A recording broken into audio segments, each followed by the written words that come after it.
was Whitewater is a beautiful Wisconsin city with a rich history. Home to one of the first and only spiritualist schools, the city developed a reputation for witchcraft and hauntings. I'm Matt Braxton, a longtime paranormal investigator and filmmaker.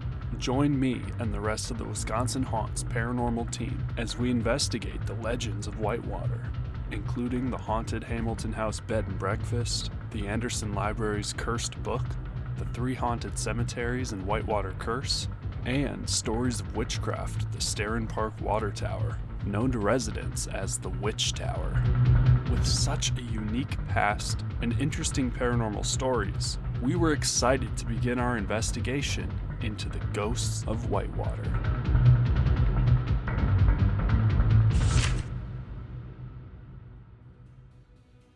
So I purchased the bed and breakfast in 2020, January of 2020, the end of January.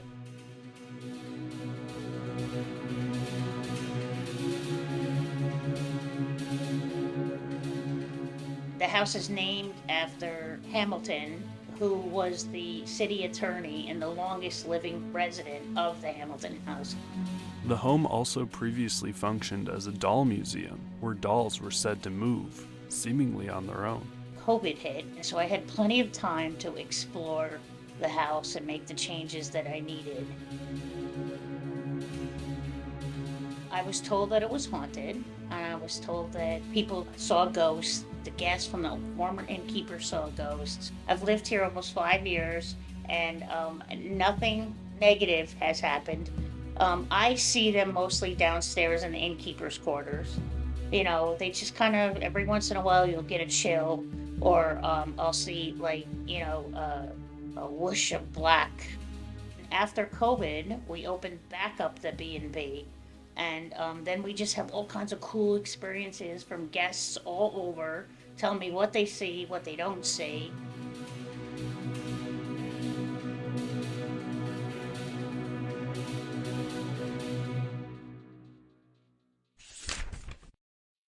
We began our investigation in the garden area, where the spirit of Sarah Posey, the most well-known spirit attached to the house, was said to appear. Her dad bought her the house for a birthday gift in 1888. Sarah was an artist, so as you go up the stairs, you'll see all these hand-painted tiles that she did. And again, that was in 1888. The story is that her younger son, who was about 4, got sick and passed on. And she made these 2 tiles that are in the dining room on the fireplace, one in the image of her and one in the image of her son, Oliver. And the story goes is that after the fraternity, or during the fraternity, the tile was lost in the garden, and Sarah kept haunting the garden outside.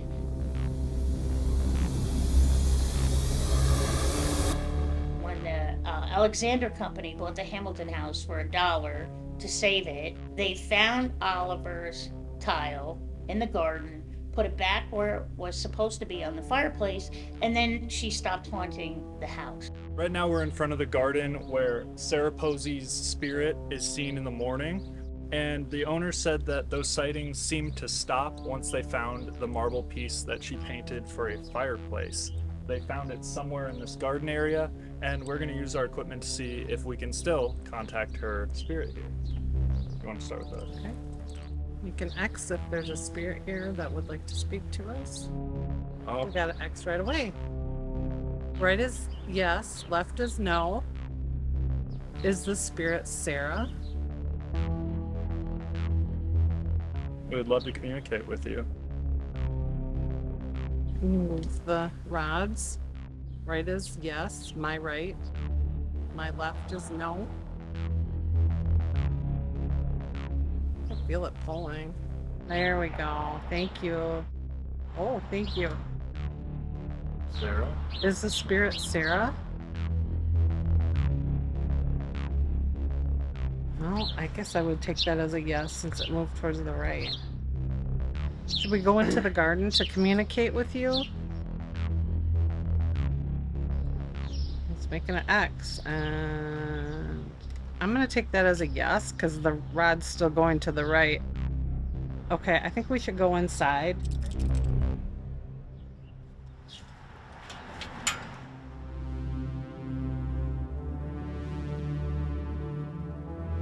Okay, Sarah, I'm in the garden right now. Can you make an X?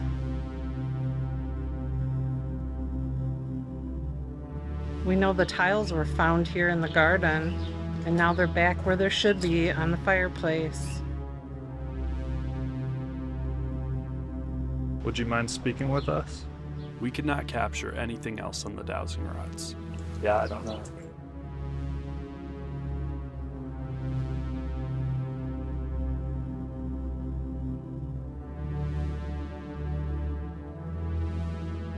We also did not capture any strange anomalies in our photos. So we decided to head inside to the Pizarro room, believed to have once been either Sarah Posey or her son Oliver's bedroom. The room where we planned to not only investigate, but spend the night.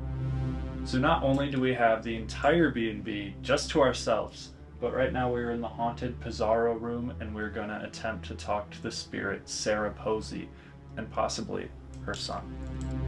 People see Sarah now. 2 people were out there and they asked me if they could come in, and I said I didn't really want anybody in the house at this particular point with COVID. And they said, well, do you know your house is haunted? And I said, oh yeah. I said, would you read all the stories online? They said, no, we see 2 ghosts on the stairs now, a woman and a boy. The 2 spirits being commonly seen together seemed to inspire the beautifully eerie artwork throughout the building, and we hoped to make contact.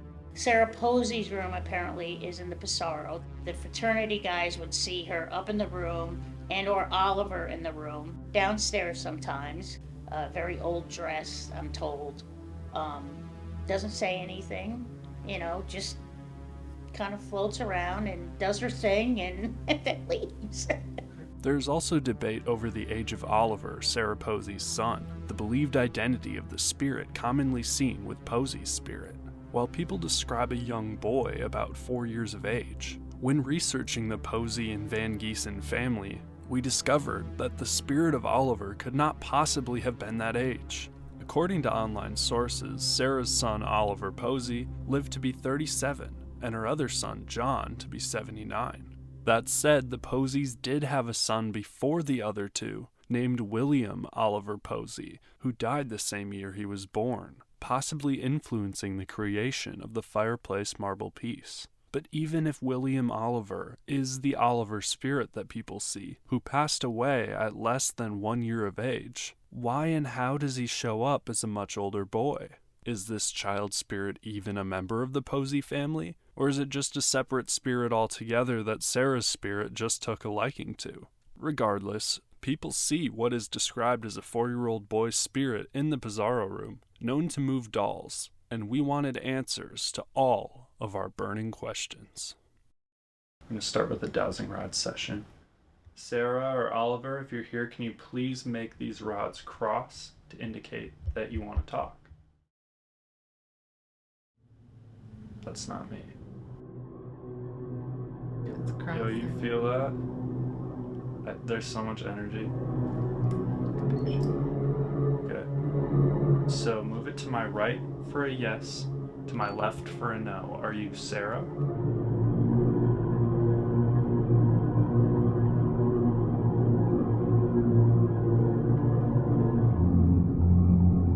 Is Oliver here? Feeling it. Yeah. So you're Oliver. And she did say that this was probably Oliver's room because that door over there adjoins to the nanny's room.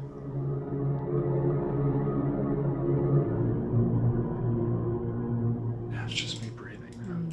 But I can feel it when it grabs it. Do you want me to try mine? Sure.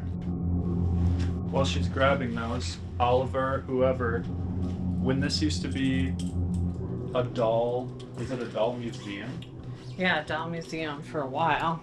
Dolls were said to move on their own. So we brought you a doll. If you feel free to move it, play with it, whatever you want to do. It's sitting right there. Oliver, if you're still here, you want to make an X with my rods here? Thank you. Oh my god, it's like pulsating in my hand.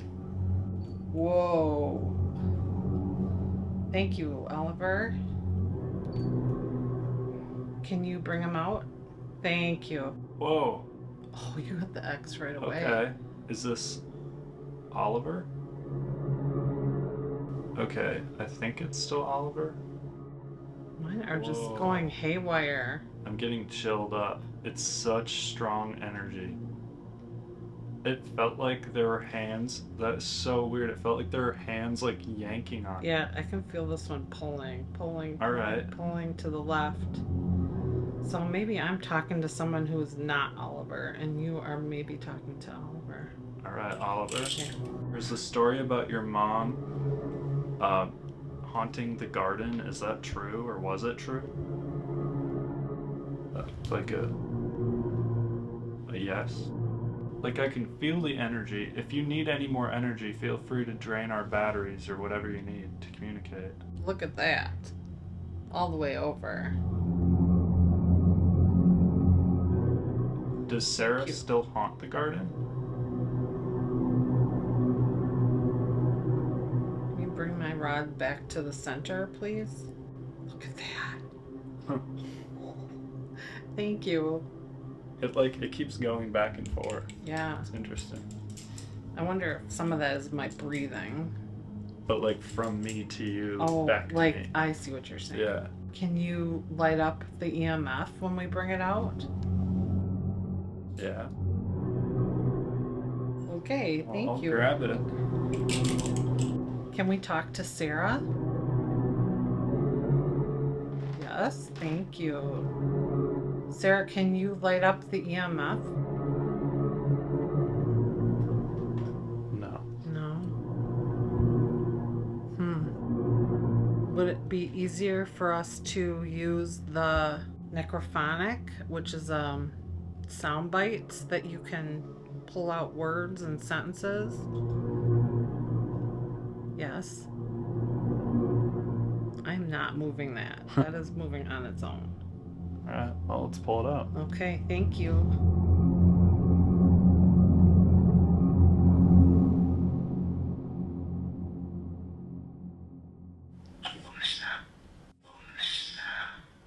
Who's that?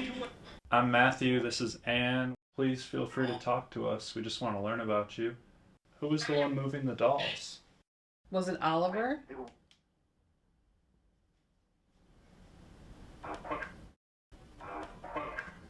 Why don't we walk around with that?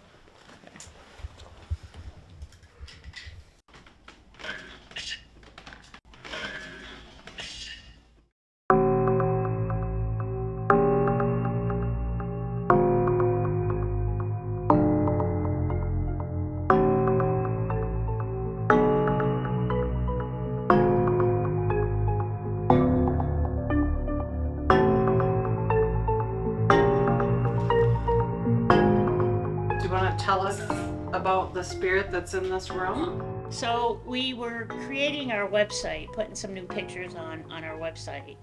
And the photographer came, and a professional photographer, and he had shots of every little nook and cranny of the house. I think he must have taken 500-600 shots for us. He called me up the night that he left after the first shooting, and he said, I'm gonna be a little late. He said, I have to stop to the studio and get a different camera because the one I have wasn't working that well because I went to take the pictures and the Degas and it was like watercolors. So I said, okay.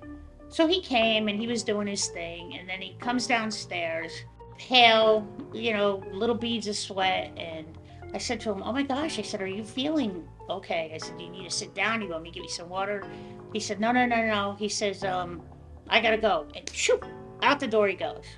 So that night he calls me and he tells me, he goes, look, I was speaking with my wife and she tells me that I have to share this story with you. He goes, I tried to take a picture and he goes, the second camera was coming out like watercolors every time I looked into the lens.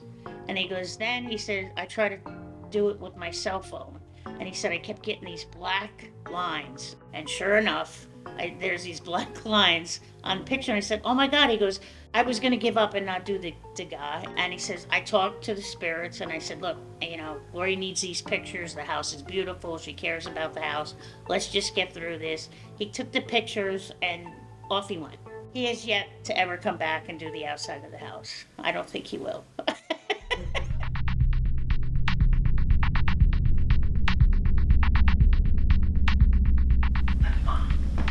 What? What? Sarah, are you the one that plays piano?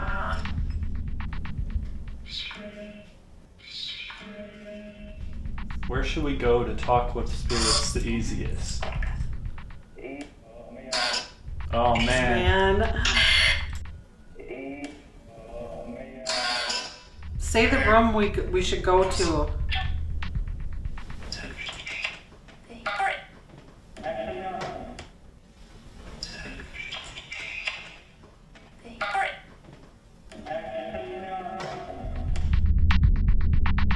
Tried the necrophonic for another 5 minutes, not capturing any more communication. Alright, I think we're gonna go to a different room now. And decided to take a few still images and captures this weird light behind me. Look at. Is there a mirror? Right there's a mirror. It could be reflecting. We were able to easily debunk the light as a reflection from the nearby mirror and did not capture any other anomalies during the session.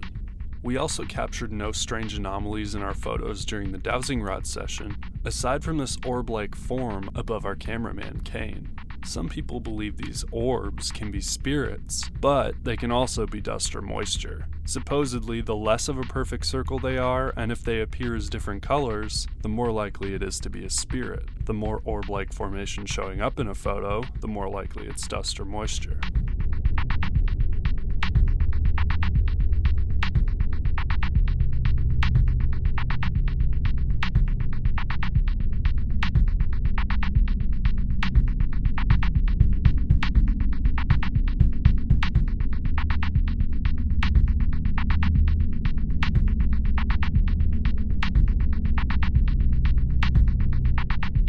As I scanned the environment for EMFs, electromagnetic frequencies, I noticed heavy spikes coming from the cabinet.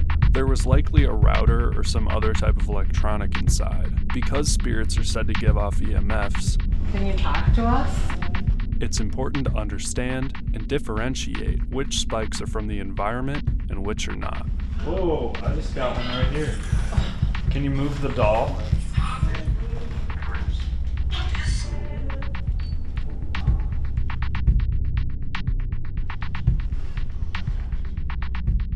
Can you light up the EMF by the doll?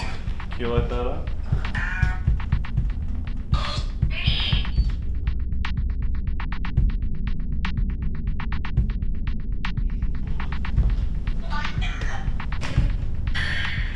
Who was playing the piano? We have a baby grand piano that kind of plays on its own. Will you play the piano for us? Is that a lead?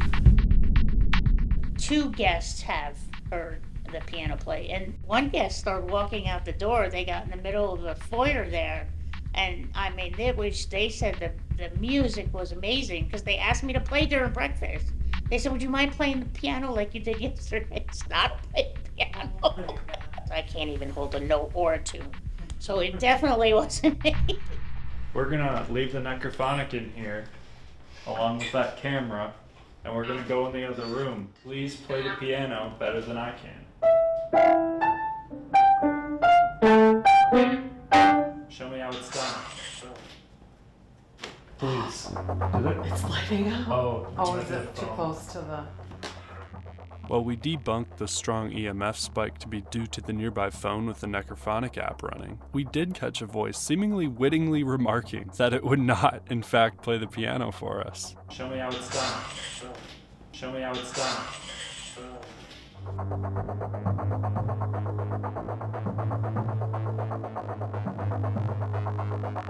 We exited the room for about 5 minutes to see if any spirits would humor us and tap a key or two.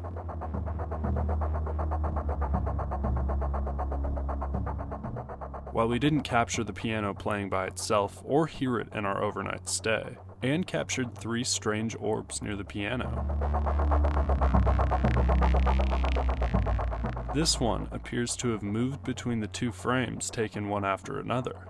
Whether all 3 of these orbs are just dust or true spirit orbs, potentially the same spirit, it's up for debate, but what happens next is entirely chilling.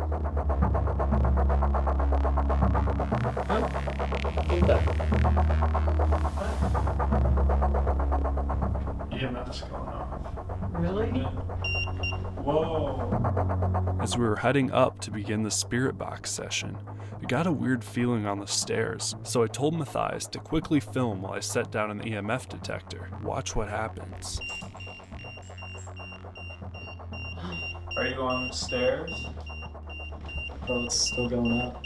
Is there something electrical under? Is there someone on the steps? Whoa. Yo, are you filming? I'm filming.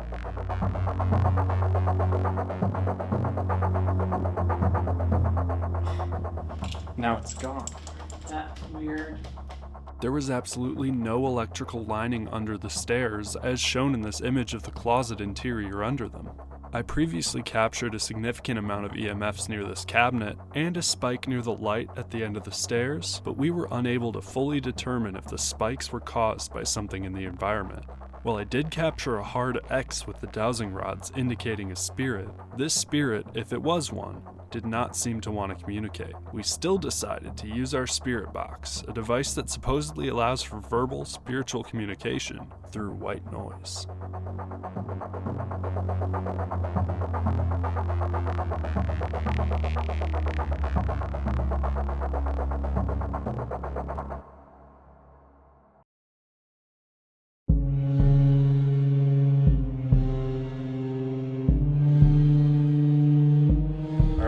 Lights out. And now we're going to use the spirit box in the Pizarro room. I heard something.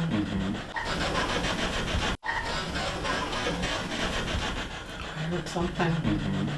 Are Sarah or Oliver here?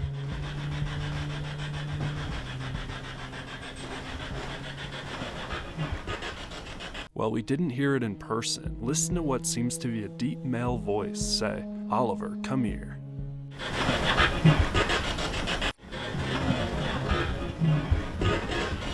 Why did you want us to leave that other room? What? Which room is Sarah's?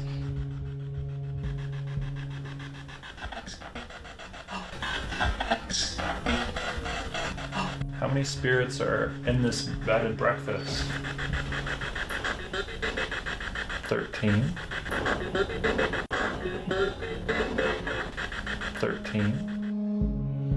We tried the spirit box on the steps, where we captured the strong EMF activity, as well as by the piano, not receiving any voices. We then decided to head to the Degas room, where a spirit was said to have interfered with a professional photographer's camera equipment. I'm Matthew, I'm just here to talk with you. Is there dark energy at this B&B?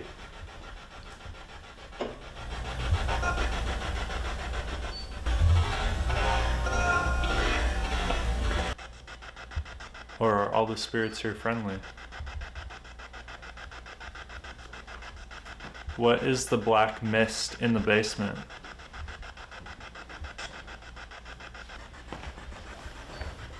This is a nice therapy couch. Come talk with me. Come talk with me.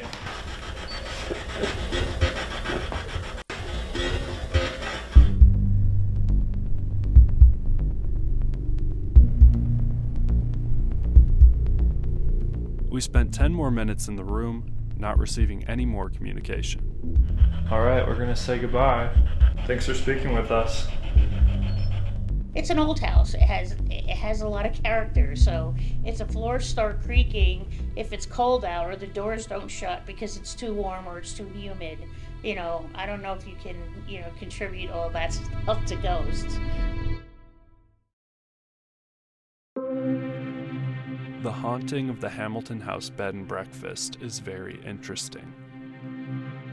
A legend about a missing marble piece and a restless spirit, Sarah Posey searching for it in the garden, finally being released from her attachment to the building upon the marble piece's discovery. Sarah and her son Oliver appearing in an upstairs bedroom, now the Pizarro room, with even former fraternity guys getting freaked out by them. A piano playing all on its own. Stories of the building's previous use as a doll museum, where dolls would move on their own. Stories of a dark-colored mist potentially causing camera issues, and more. And we did seem to uncover some proof across different tools of paranormal research that Sarah, Oliver, and at least one male spirit continue to haunt the Hamilton House bed and breakfast. While some things like the EMF readings on the steps and some of the orbs may be explained by the surrounding environment, other captures like strong communication with the dowsing rods. Mine are just Whoa. going haywire. I'm getting chilled up. It's such strong energy. Intelligent answers on the necrophonic responding directly to us, Show me how it's done. Show me how it's done. as well as the names of the spirits being caught on the spirit box.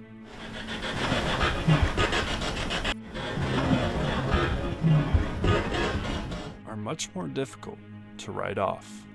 Which room is Sarah's?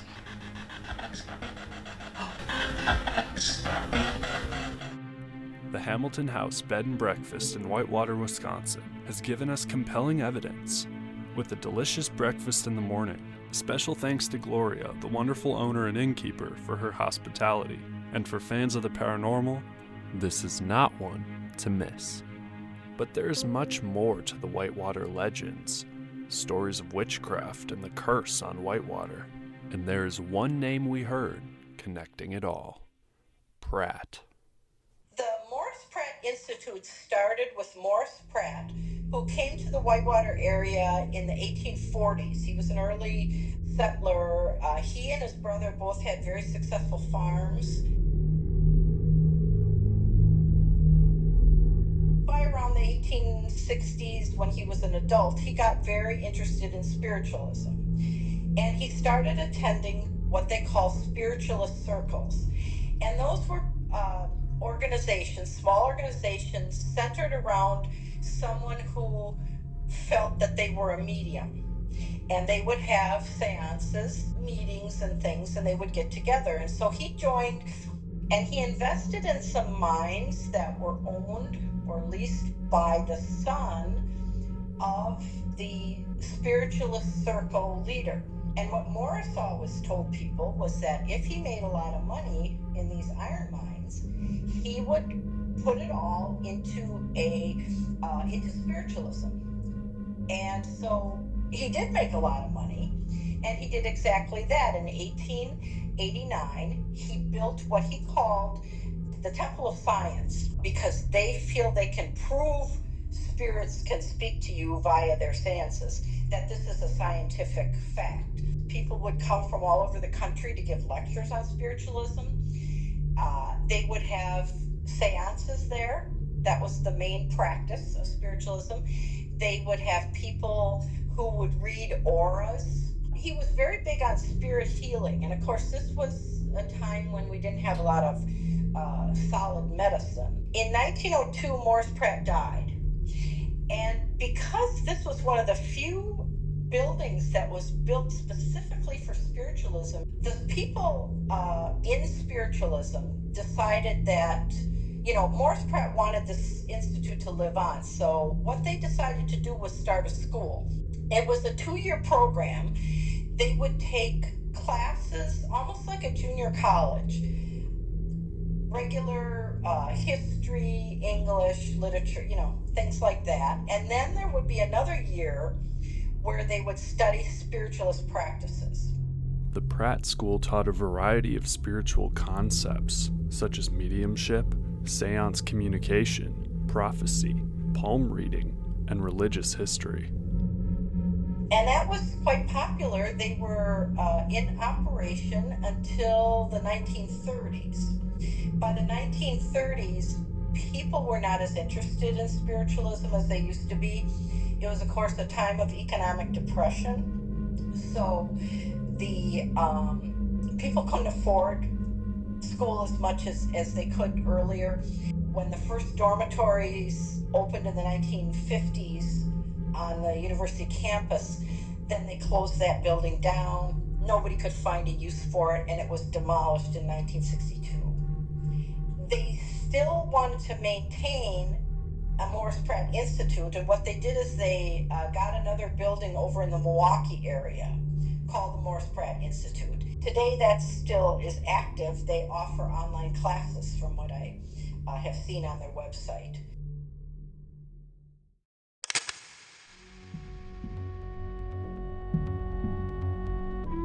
After our introduction to the Pratt Institute and its practices, we decided to head to the Anderson Library to further our studies on the topic and to look at an object housed there that is believed to be cursed. So this is the cursed book. The myth of the haunted book has existed for longer than the haunted book.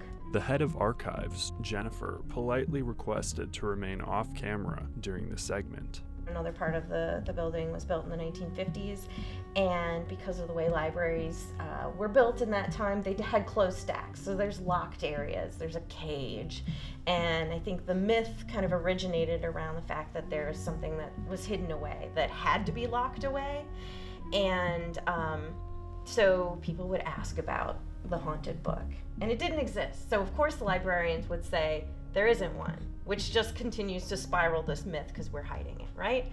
The last archivist decided that we would have a haunted book, and this would be the haunted book.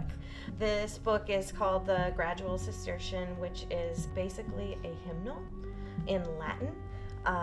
It was published in 1899 by the Cistercian monks. It would have been for the entire choir. Supposedly, anyone who touches this book will become cursed themselves. Yeah, I'm not a believer in that. I do touch this book regularly. Some of the rumors around it are, you're gonna fail your finals, or someone, yeah, right? Like, we're at school, you're gonna fail your finals, or... Our cameraman, Matthias, decided to put the curse to the test. Oh, that is surprisingly heavy. That's funny. Said, I think it's 25 pounds. I can attest. I think you're right. 25 feels about right. It's a pretty... Just a smile. No, it's cool. It's cool. I'm actually a little giddy. Well, let us know if you're cursed. She tricked you into doing it. Did you? Oh, I didn't tell you? We then tested out our equipment, receiving nothing. The book was not haunted. From what it sounds like to me, it's all student animosity. Yeah. I believe it is something that would have been student created. While the copy at the Anderson Library is not really a cursed book, but a prop for deceptive fun, there may still be a real cursed book out there. This one isn't it.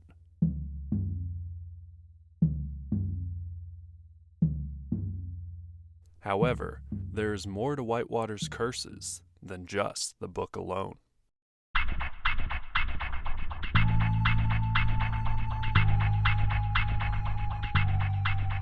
The Hillside Cemetery is not only home to Morris Pratt's grave, but also home to a strange tale of its own. The ghost of Mary Worth is said to be seen wandering the graves of Hillside Cemetery. Worth is said to have been a witch who put a curse on a man. The Tincher Realty office was previously home to Lucius Winchester. Worth put a curse on Winchester, who is said to angrily haunt the building to this day. While the story of Winchester's ghost was compelling, we had bigger fish to fry. Mary Worth was also said to have killed her family with an axe and, right before her execution, put a curse on Whitewater. However, there are many uncertainties about the Mary Worth story. First, there are no records showing a Mary Worth living in Whitewater during the time period in question. There's no evidence. One of our members of our Historical Society board has spent many hours trying to find a Mary Worth in the documents. And I have to say that she has not found anyone in the written documents. Was there a person like Mary Worth, or someone like Mary Worth, an eccentric person? Was there someone attached to the spiritualist school that people talked about and the legend grew from? I don't know. But again, I think that's a pure legend, and I don't know. Well, let's just put it this way. There's no evidence. Second, the story seems to be influenced by a real axe murder, where a man named Thomas Chesney killed the Fanning brothers on their farm with an axe over a business disagreement.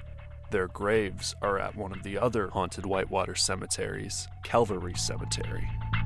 And lastly, it is unknown where Worth's body rests, if the stories are even real at all.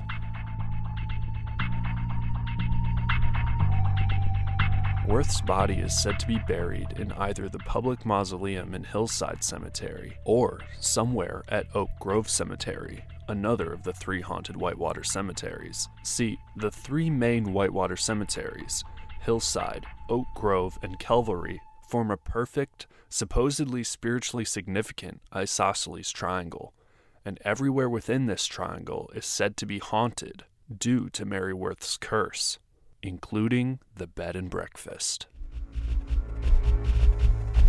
We visited Hillside Cemetery in the morning to find the graves of Pratt and the others from the legends, but had trouble finding one, Mary Worth. This poor thing just falling apart with all the pieces there.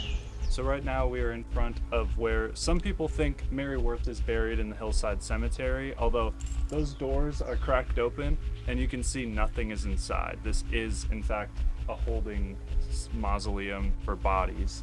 And this one's shut, but You can see at the top it says 18 something, but the sandstone is worn off. Like a lot of the graves here, actually. It's kind of sad. So I guess let's try the dowsing rod, see if Mary Worth is in there. I doubt it. We got to solve this mystery, so. If there are any spirits here or any energy that wants to communicate, please make the rods cross. Oh yeah, thank you. oh, there you go. Is this Mary Worth? It's moving to yes. Yeah? Crossed. Are you buried in that mausoleum? Keeps crossing. Maybe I'll get a little closer. Yeah, maybe by the door. Huh. Keeps crossing. You want to try the necrophonic? Sure. Could the energy that was just talking to me right here with the dowsing rods speak through this? Is the stories about Mary Worth true?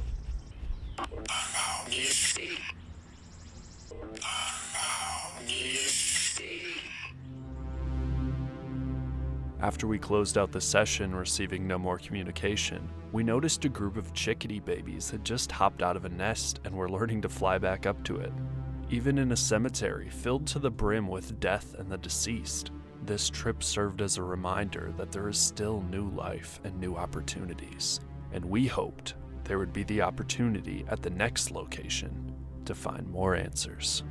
Was Mary Worth buried at Hillside in the smaller sealed mausoleum?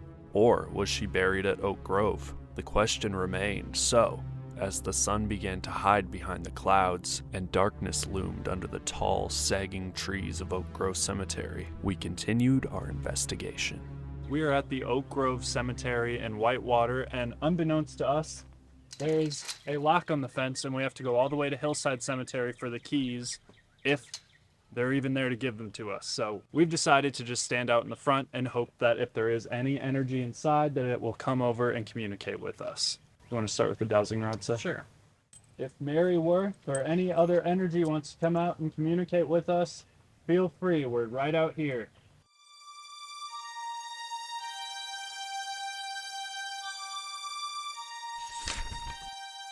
Oak Grove Cemetery sits right next to an elementary school, as well as a historic wooden bridge. The cemetery, historic itself, has many displays of vandalism which could increase levels of haunting according to those within the paranormal community. The cemetery is also said to have hosted many satanic and witchcraft-related rituals. Is any of this true? And is Mary Worth actually buried at Oak Grove? It was time to find out. Are there any spirits around us that would like to speak? Oh gosh, I got an X right away. Thank you. Are you a spirit that's buried in the cemetery? Right is yes, left is no. We asked many questions, including asking if we were communicating with someone buried in the cemetery, if Mary Worth's spirit was there, if she was buried in Oak Grove, and if she was even real at all. The rods kept crossing, indicating energy was present, but we did not receive any answers to our questions. See, like, immediately it does that, and then it won't answer any questions. Are you messing with us? It's like kind to point at you. Do you want me to try them? Yeah, maybe. Maybe it wants to talk to you instead. I tried the rods for a while, not getting anything either, until I held them over the fence. There we go. Okay. I'll bring it to my right for a yes and to my left for a no to respond to my questions, please. Is Mary Worth buried in the cemetery?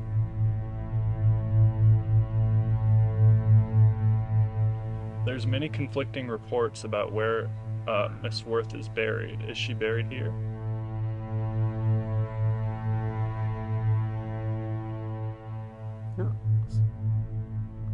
Moving. To my right for a yes, to my left for a no. Is Mary buried in the cemetery? Seems like it wants to go to the no.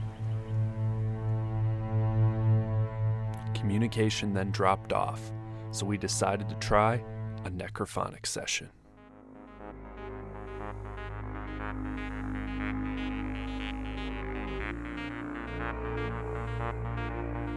Now we're going to try a necrophonic session, and Anna's going to take some digital photos to see if we can get any spirit orbs. So what this is a sound bank, and it's going to spit out words and phrases. Please use your energy, try to piece them together to form sentences to communicate with us.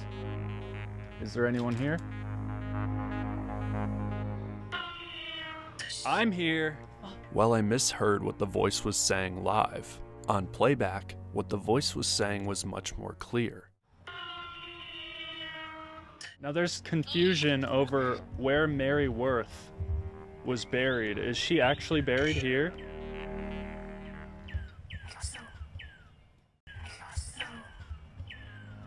Can you say one of our names to verify that you are actually speaking with us? There's 4 of you. Did you hear that? There's 4 of you. Did you hear that? That's funny. Listen carefully as a voice says exactly what Anne says seconds later, but doesn't realize it, and then another voice jokes about it. That's funny. This is a possible example of a spirit interacting with us in real time. That's funny. Where are you buried in the cemetery?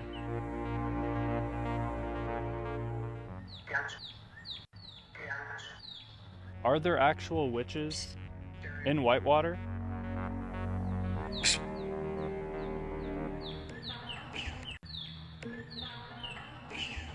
Was the spirit subtly warning me about asking too many questions about the spirits there? Or did it simply desire peace and quiet? Is the Whitewater curse real? Yeah. Yeah. I heard that clear.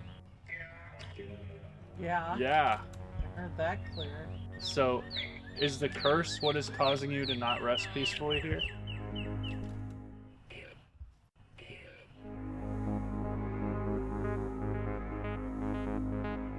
What's your name? James? James? Next moves? We're gonna try the spirit box. Okay. We took many pictures during the necrophonic session, but only one displayed potential paranormal evidence. Look at this photo. A large white, semi-transparent orb is seen right next to me. It did not show up in the photo right before. This orb is compelling because it looks to be halfway phased through the fence, not exactly fully in front of the fence, but not behind it.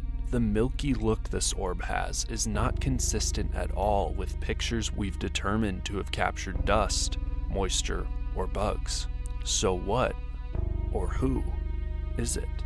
It was time for a spirit box session to find out.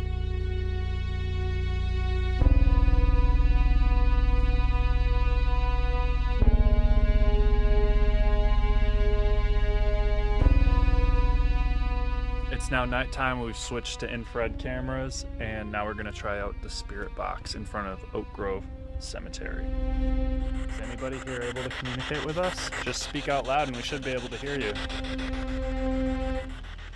Is the story about Mary Worth true? Did she kill her family with an axe?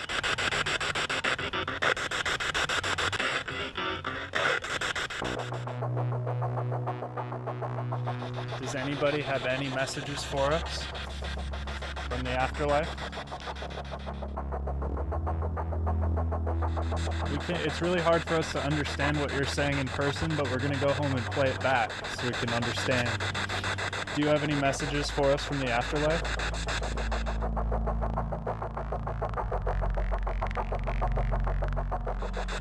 Do you know you're dead?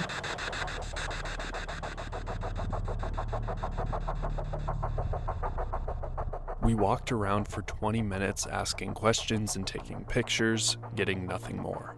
If we were previously communicating with spiritual energy at the cemetery, it was clear that the spirits were no longer interested in communicating with us. So, we wrapped up our investigation.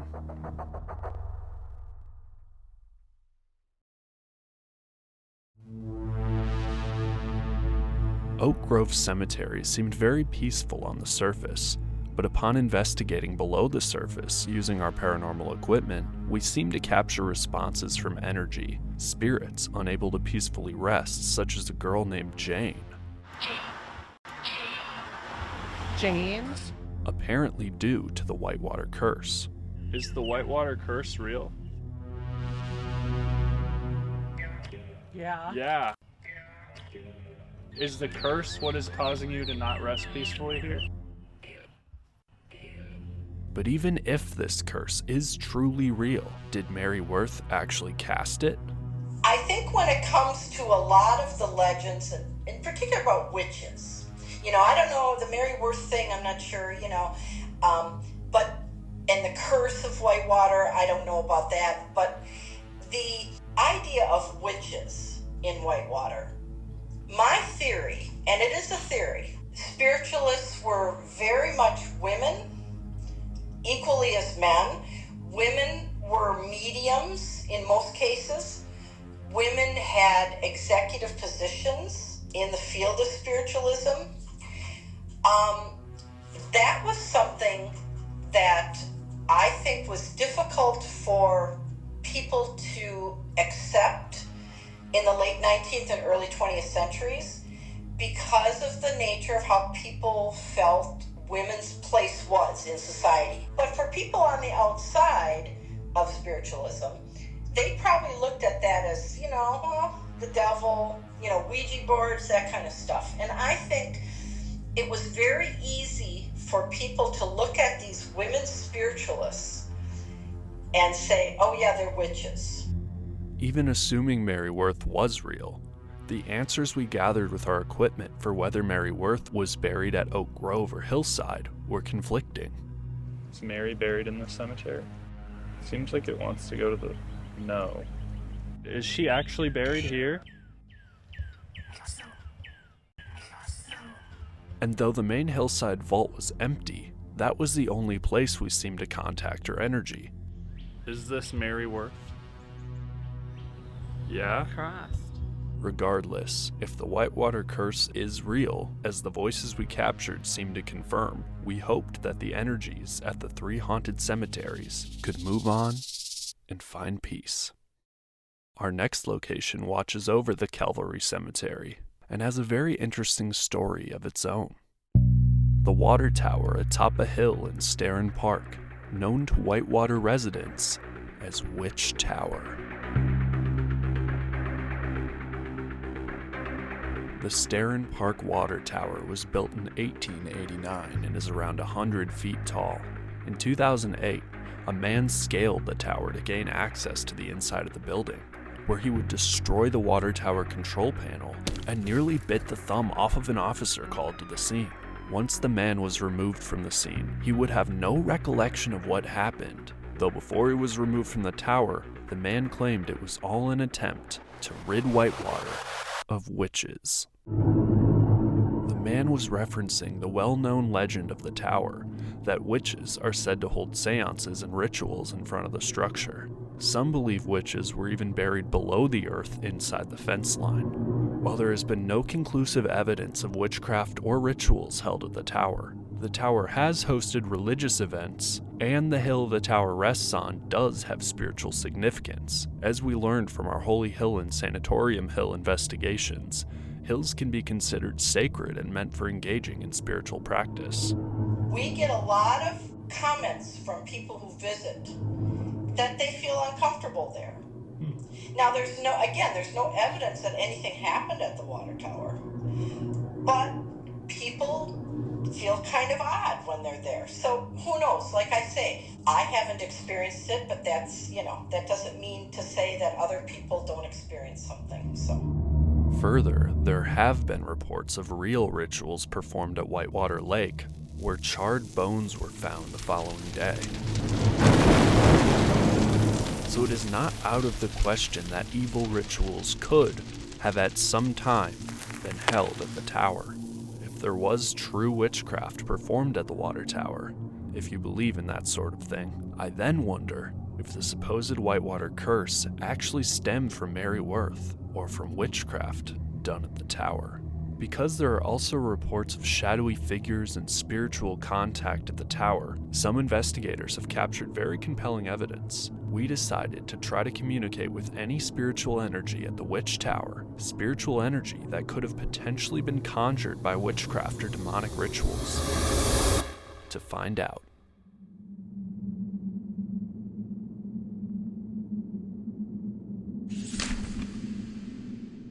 If there's a spirit here that wants to speak to us, make an X with the rods.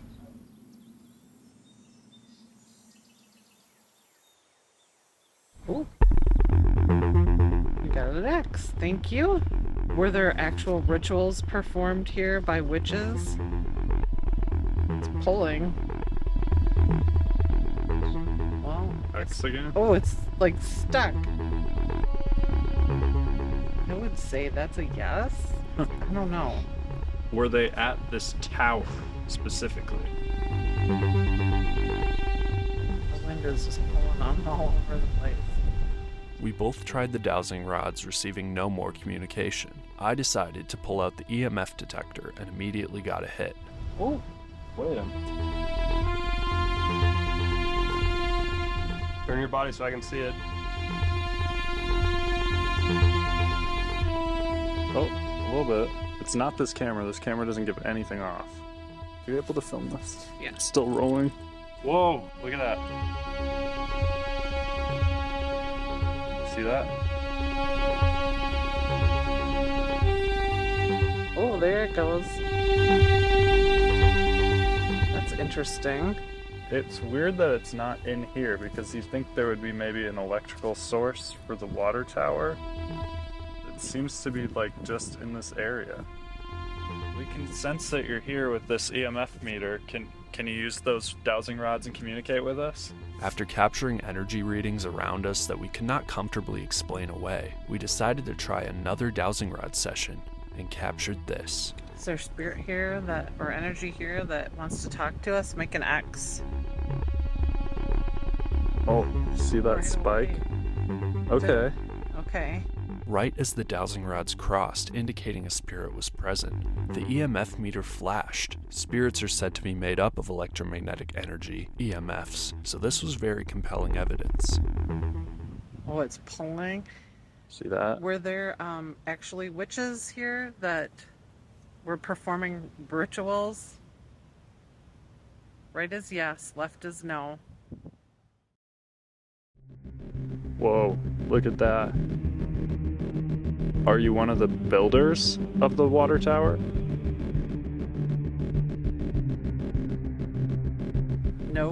Okay. It spikes every time it moves. Are you the spirit of a witch? There we go. Did people come here and do rituals? After not receiving any more communication, we ended the session. While we seemed to get confirmation that there were rituals held at the tower, Were there actual rituals performed here by witches?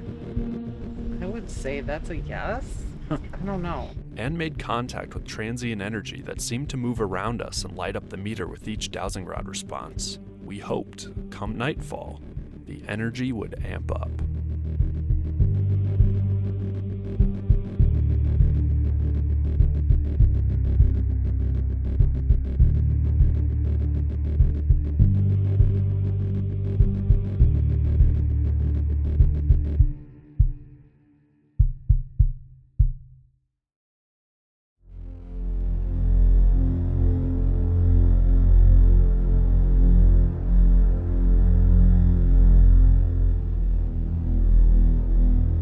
Right off the bat, I just want to test the EMF levels over there with a reader that has actual numbers. We walked around the entirety of the water tower, not receiving any EMF readings. Even in the spot we captured such strong readings during the daytime portion of the investigation. Whoa, look at that. This indicates to us that either 1, the power source to the water tower, if there was one in the back, was no longer on, or 2, we made contact with transient energy during the daytime, not energy from the environment. Despite getting no readings this time on the meter, we hoped the spirits, if there were any, would still make contact. All right, so we're gonna try the necrophonic out at the water tower here and see what we get. Is there anybody here that wants to talk to us?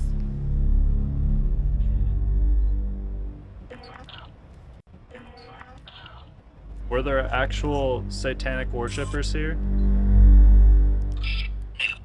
No. No. Here. Whoa, something in the window? Do a shot in the window? Was that you? We took multiple pictures of the windows near the top of the tower, capturing nothing. Because it is difficult to tell what is being said live, only upon review of the footage did we hear that the voice wasn't talking about a window after all.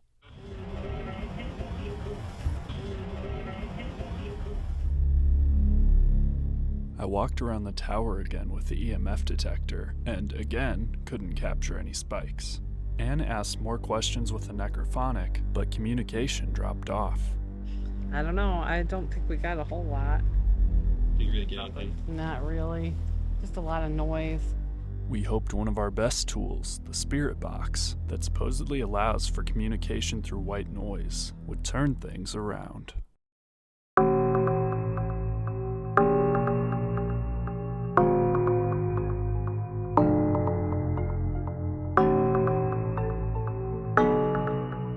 Now we're gonna try out the spirit box. So if there is any energy up there, since we seem to have heard the word window or something, please come down and talk with us. We should be able to hear you through this device. Alright.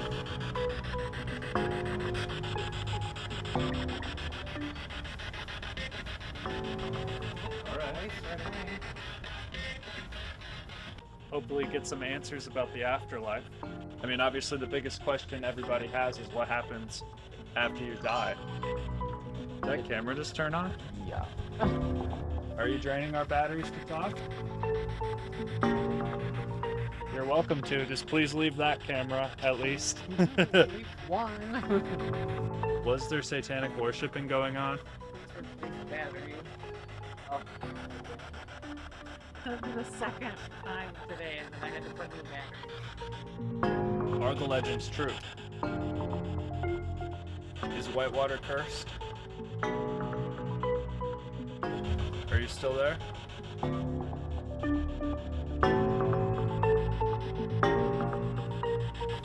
Is this tower cursed?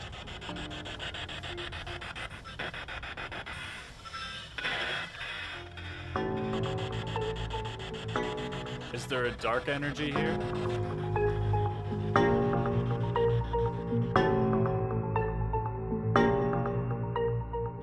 Is there a dark force at this tower?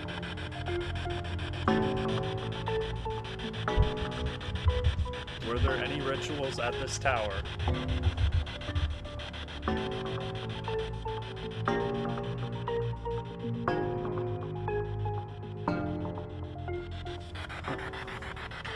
Are you stuck here?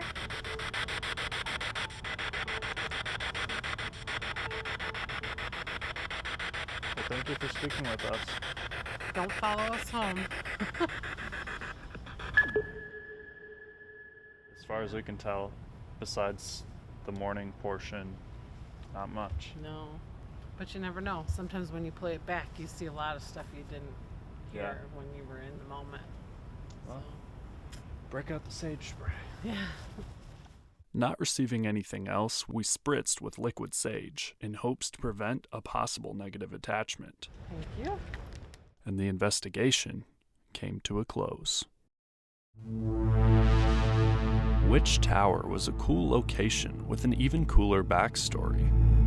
While the story of the tower was obviously influenced by a common misunderstanding of what the Pratt Institute's practices were, real documented ritual events in other places, and the fact that the original fence was installed incorrectly with spikes facing inwards, leading some to believe it was meant to keep something in, we still got some evidence of paranormal energy, though very minuscule. We got mixed responses regarding whether real rituals were performed at the tower, strong energy spikes that seemed to move along with dowsing rod responses, and a female voice that seemed to be trying to scare us away. Were these false positives, or did the paranormal energy believed to linger at the Starin Park water tower simply not care to talk? Should we return in the future, we hoped we could find more answers.